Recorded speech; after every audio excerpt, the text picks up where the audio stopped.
So obviously weld inspection is not the only requirement on a rail. There must be a few other things that get done, and you can use this RailRover for. What's that? Yeah, so John, basically we can also do plain line track inspections with it, so we can push through up to 2 k's of track an hour and identify if, you know, bolts, hole cracks, loss of back wall echo, and then we can send our handheld unit behind that as well. This is the last mile, the more confined areas. Yeah, correct. Lots of turns, lots of junctions and things like that. The other thing I've seen that guys utilise on tracks is wands. So yeah, they've got a 0-degree probe, they've got it on the end of a stick, and they walk it. And that allows, you know, a guy with like essentially one probe. That's pretty good. Yeah. But once they do find something, they have to break everything out too. It beats walking through track with a wand. Okay. And then you got to do, so obviously if you're walking through with a wand, you got to do your 0, come back through with your 35, come back through with your 70.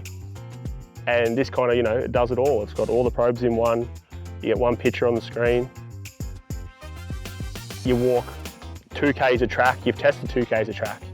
You don't have to walk 2 k's of track, you've got to walk it 8 times with a wand. Yeah, okay. And that's where the efficiency comes into it, because you haven't had to redo it, 6 more times or correct. More. And then obviously we've got the capabilities that we can have. We've got 2 of these machines, 3 testers.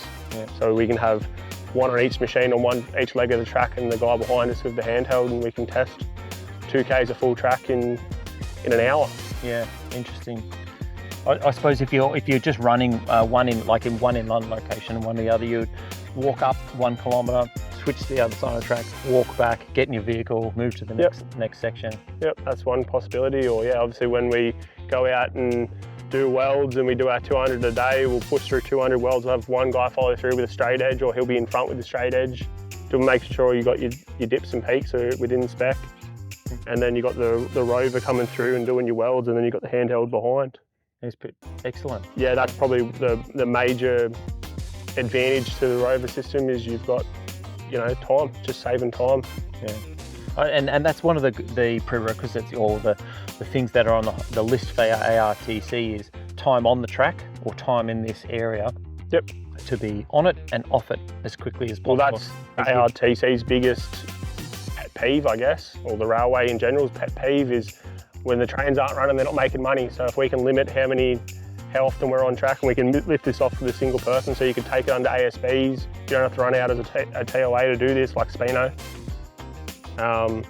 Yeah, it definitely limits stoppage of trains, and can, you know, the more trains that run, the more money they make. So yeah, I suppose that's a big ticket item for the government and everyone, right? Just to keep that freight moving, keep those corridors as open as possible, and have the right contractors and you know, independent teams to come through and do the work. Be super efficient about it. It's great. Well, thanks very much. I appreciate you coming out today and showing us a little bit about what you got. Thanks very much. Thank you, Jack. I'm John. We'll see you around.